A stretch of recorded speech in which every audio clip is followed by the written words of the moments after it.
When Jesus made his final journey to Jerusalem, he knew it would be his last.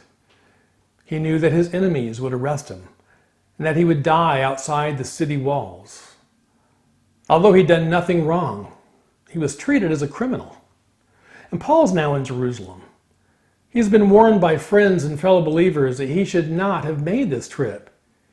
He's been warned by the Holy Spirit that hardships and prison await him.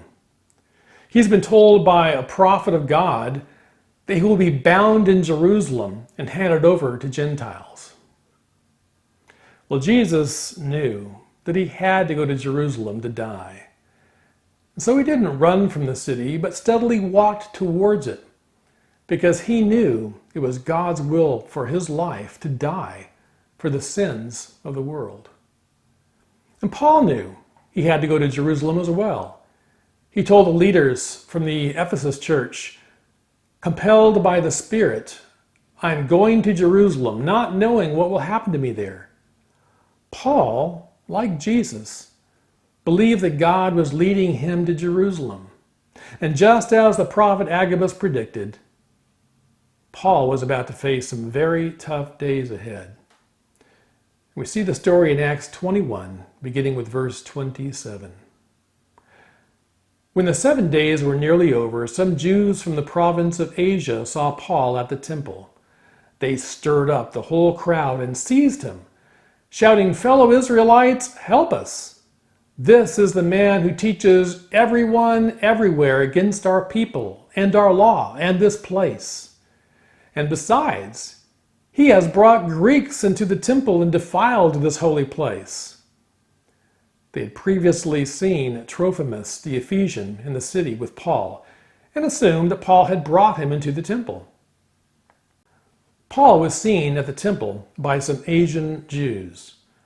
Paul was at the temple because of the purification ritual he had agreed to perform. Paul agreed to the ritual, as well as paying the expenses of some men who were ending a Nazirite vow. And these concessions were intended to prove to some skeptical Jews that Paul wasn't against Jewish law and traditions. Paul's purification ritual required a cleansing on the 3rd and the 7th days, and so it would be on the 7th day that he was at the temple to complete the ritual. Well, the way that James and the church leaders had it all planned out, this would have been a great day. This would have been the day that Paul's troubles with the church in Jerusalem could be put behind him. They were over for good. It was a day that he would have completed his ritual at the temple, and everyone could realize that he had not abandoned his Jewishness when he became a Christian. But when the Jews from Asia saw him, they came to a completely different conclusion. When they saw Paul, they started yelling as if this were a disaster of epic proportions. "Help! Help! This is the guy who goes around teaching against our people and the law and the temple. Plus, he's contaminated the temple by bringing Greeks into it." Well, who were these Asian Jews? Well, Asia means the Roman province of Asia. It's what's now Western Turkey. The main city in Asia was Ephesus. And Paul had spent 3 years in Ephesus and part of that time in the synagogue. And so the Jews from Ephesus knew exactly who Paul was. The Asian Jews who opposed Paul were most likely from Ephesus. The main clues are that they were from Asia and that they recognized Trophimus. Trophimus was a Gentile from Ephesus. So these were not Jewish believers, but rather Jews from Ephesus that had opposed him there. Acts 19:9 tells us that when Paul entered the synagogue in Ephesus, some of them became obstinate. They refused to believe and publicly maligned the way. And when Paul was in Ephesus, a riot broke out against Paul. It was started by the Gentile silversmiths who made a living selling little statues of the goddess Artemis. And they were angry because many were following Christ because of Paul's preaching, and as a result, their business selling these little statuettes had declined. Well, whether the Jews joined in the riot or not, it would add to their perception that Paul was a troublemaker. So the Jews from Ephesus are likely the ones that started this problem in Jerusalem. It's ironic that Paul's opposition in Jerusalem is not instigated by Jerusalem Jews, but from these out-of-towners. Their charges against Paul were pretty serious. The first accusation that is brought against Paul is that he speaks against our law and this place. In other words, against the Torah and against the temple. These really were empty accusations. But even though they were not based on any truth, they could really stir up the emotions of devout Jews. As we look back in Acts 6:13, we see the very same charges brought against Stephen. This fellow never stopped speaking against this holy place and against the law. And we know how that ended up. Stephen was stoned to death by the Sanhedrin. The persecution of the Christians began in earnest, and Jewish Christians fled Jerusalem and settled in other parts of the world. Of course, the irony is that Paul at that time approved of the stoning of Stephen. Following Stephen's stoning, Paul went from house to house, dragging out men and women who followed Christ and putting them in prison. But now Paul, once passionate to persecute Christians, is now passionate to serve Christ. And now, just like Stephen, he finds himself facing an angry, out-of-control mob. The second accusation against Paul has some validity to it. They said that Paul speaks against our people. Well, in a sense, Paul did. He preached that Jesus Christ made all people one, Greek as well as Jew. The ground is level at the foot of the cross, as the saying goes. The Jews prided themselves as God's chosen people. So a message that proclaims that God treats all equally and saves all equally would not be well received by the Jews. Thirdly, they accused Paul of bringing a Gentile into the temple. The only place that the Gentiles were allowed in the temple was the large court of the Gentiles in the exterior. There was a wall dividing that court with the rest of the temple, warning that Gentiles were not welcome inside the temple, and that they would be to blame for their deaths if they violated that rule. Well, there was nothing to this charge. Paul had traveled to Jerusalem with several men from Gentile churches, and Trophimus was one of them. And they were helping deliver the love offering to the Jerusalem church.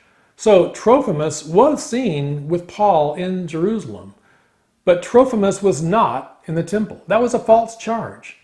After all, why would Paul, in his effort to win over the Jews by undergoing a purification ritual, sabotage his effort by bringing a Gentile into the temple? It was just sheer irony. He was in the temple for his own purification and was accused of having defiled it. We pick it up in verse 30.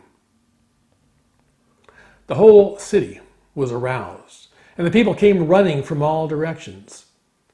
Seizing Paul, they dragged him from the temple, and immediately the gates were shut. While they were trying to kill him, news reached the commander of the Roman troops that the whole city of Jerusalem was in an uproar. He at once took some officers and soldiers and ran down to the crowd. When the rioters saw the commander and his soldiers, they stopped beating Paul. So a riot ensued. And this riot reminds me of baseball brawls. Most baseball fights begin when a batter gets angry with the pitcher of the other team and he charges the mound. And instantly, the benches of both teams empty as they spill onto the field to exchange pushes and punches. The bullpen gates open, and all the bullpen pitchers, although late to the party, they start fighting too. So in a few seconds, it's mayhem on the baseball field as tempers boil and emotions run wild. Now you can't convince me that everyone on both teams understand what they're fighting for.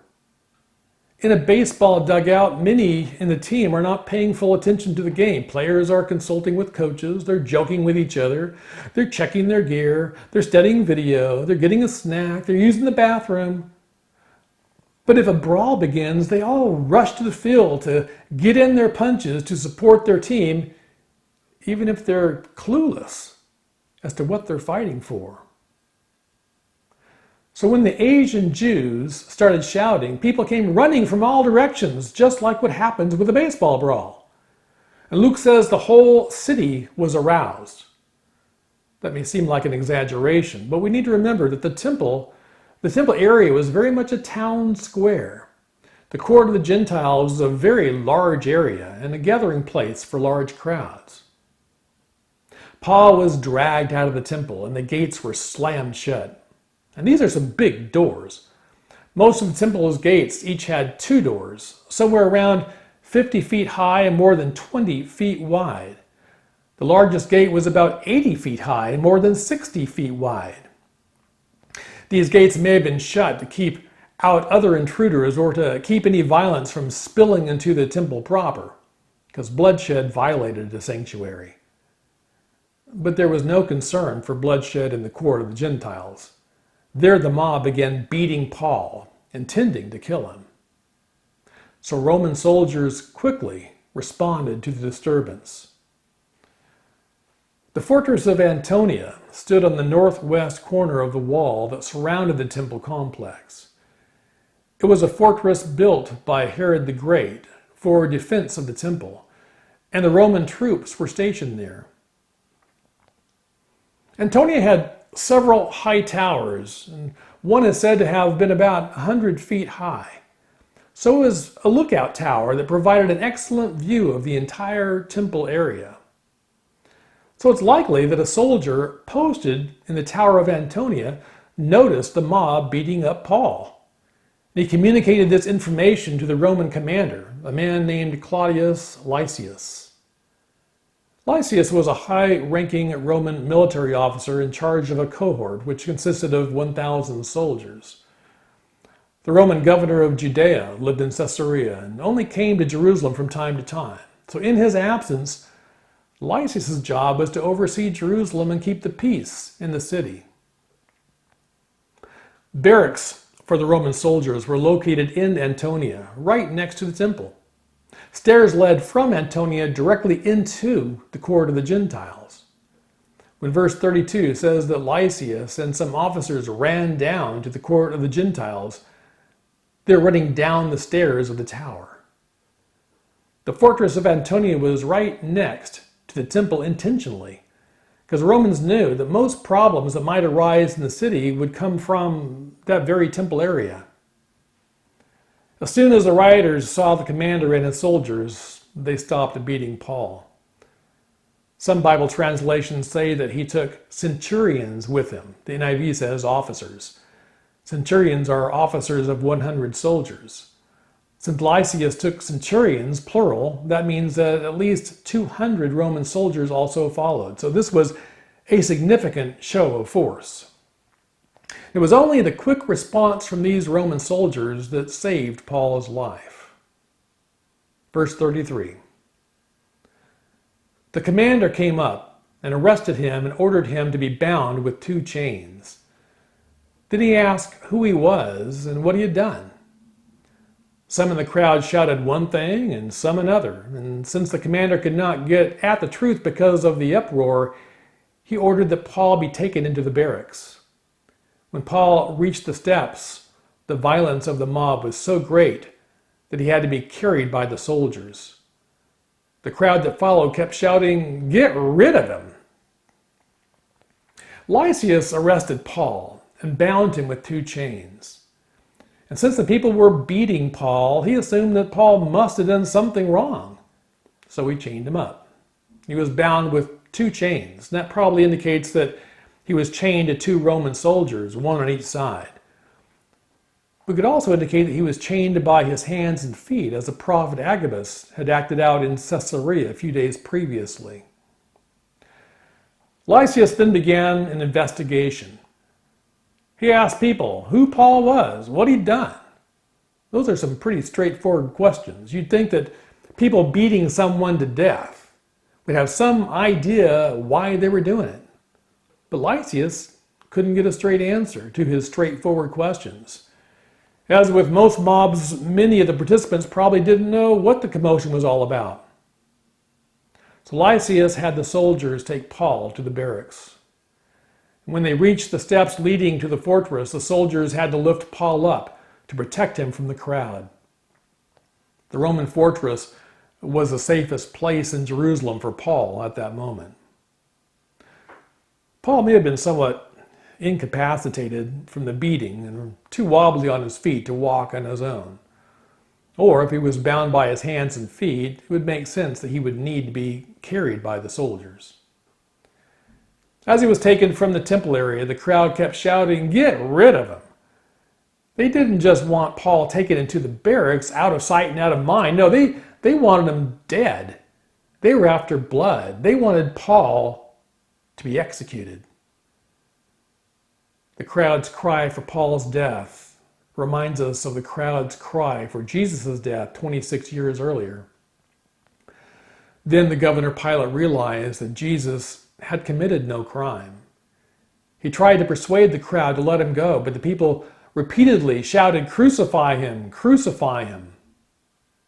And now, Paul, though he had committed no crime, faces the same condemnation from the angry crowd. What is the takeaway today? It is that following God's will isn't always pleasant. It's a comfortable thought that if we're just faithful to God, He is going to bless us with a good life and good things and good times. But that's really not reality. Paul believed completely that he was following God when he went to Jerusalem. He was excited about delivering the love offering to the Jerusalem church. But he also was well aware that he faced extreme danger in going there. As it turned out, he was falsely accused, beaten, and arrested. No one was more in the center of God's will than Jesus Christ. And when he went to Jerusalem for the last time, it was to follow God's will. And yet, that trip to Jerusalem found him arrested, falsely accused, beaten, and crucified. There's casual Christianity, thinking that Christ is like our buddy who will wink at our sins and make no demands of us. There is comfortable Christianity, in which we willingly follow Christ as long as it's enjoyable and not too difficult. But what's really needed is committed Christianity, in which we follow God's will and His way, no matter what.